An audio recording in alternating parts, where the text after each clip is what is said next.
Hello, this video is on how to start and launch a course deactivation in the curriculum management system. To begin, click Login, enter your Chafee email and your password and click Sign In. Please note there may be a new interface or edits or revision to content or fields on some pages in which a new video may not be created.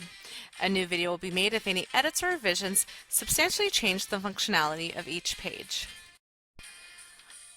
On the global dashboard, click Curriculum and then click Course.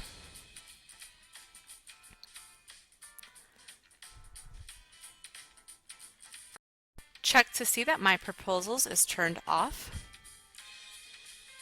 Go to Status, select Active, go to Subject, and find your subject. Once you've found your subject, click Search. And next to the course that you wish to deactivate, find the Deactivate button and click it. Your proposal type will be Course Deactivation, so select Create. Here you'll see the course deactivation page. And very helpful reminder that course deactivations follow a student-centered timeline. So the moment that you deactivate a course in the curriculum management system, it does not mean that the course is automatically deactivated on the student side. We want to ensure that teach-out plans are properly implemented, that educational plans are updated, and that the student does not feel any impacts from those course deactivations. So the information you provide on this page will help ensure that that process happens smoothly. As you work through the page, you'll see a section called the Course Impact Report. Your course may be in various degrees or certificates within your department or in other departments that will be impacted by this deactivation. To see what areas may be impacted by your deactivation, click the Impact Report. Here you'll see any courses, if there are, or any degrees or certificates that are impacted by the course itself. All items on this list must also be launched for a modification to remove the deactivated course that you are deactivating. If degrees, certificates, or courses in other areas are impacted, please reach out to the curriculum office and we can help facilitate those modifications for you. Once you've checked the impact report, you can begin answering the prompts on the page. The first prompt is, what is the reason for this deactivation? Reasons include course will no longer be scheduled, course no longer serves students' needs or demands, or there might be times where you are replacing the course with a new course and this course has to be deactivated, and in those instances we process the new course or the replacement course and this deactivation at the same time. This is known as packaging. That way it's a seamless transfer for both the department and the students. You may have other reasons for the deactivation, which you can include here.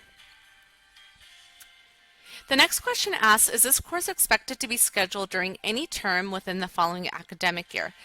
This will help us determine if there's a teach-out plan or when the appropriate date for deactivation is. Remember, if it's deactivated in the curriculum management system, it doesn't necessarily mean it's deactivated in other places. We want to ensure that seamless transition for students. So in the event that, yes, it will be scheduled within the academic year, you'll click yes. And then we'll ask you when the final term, what final term this course will be scheduled, and then you would select that term. Let's say no, the course will not be scheduled. There may be students who still need to complete this course as a requirement for their major. Does the department have a teach-out plan that has been discussed with discipline faculty, the coordinator, and the dean? And this also includes course substitution or waivers. If you select yes, we will ask that you share the details of the teach-out plan. If you select no, we will ask why a teach-out plan is not needed. We also ask if there's any information that you would like to share regarding this deactivation, any information you have, maybe about historical conversations or things that might not be detailed in the prompts before, would be really helpful for the curriculum committee. The next prompt says, for students who still need this course to earn a degree or certificate, which Chafee courses could be used as a substitute? If you are unaware, you can also contact the curriculum office and we can help. And there might be many cases where a course cannot be substituted, and that's perfectly fine. It just helps us plan that deactivation process a little bit more. The next prompt is going to say, explain the rationale for this course deactivation in a student-friendly way to facilitate communication with impacted students. This is really helpful for counseling, and this is helpful for folks who help students with their educational plan.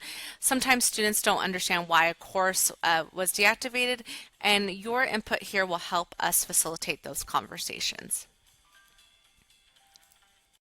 Once you've answered those prompts, the page is complete and you'll be able to launch the deactivation into the system. Please note that after launching the deactivation into the systems, any degrees or certificates in your area that still include this course must be launched for a modification to remove the course. If you're replacing it with another course, in that modification you would add that replacement in as well.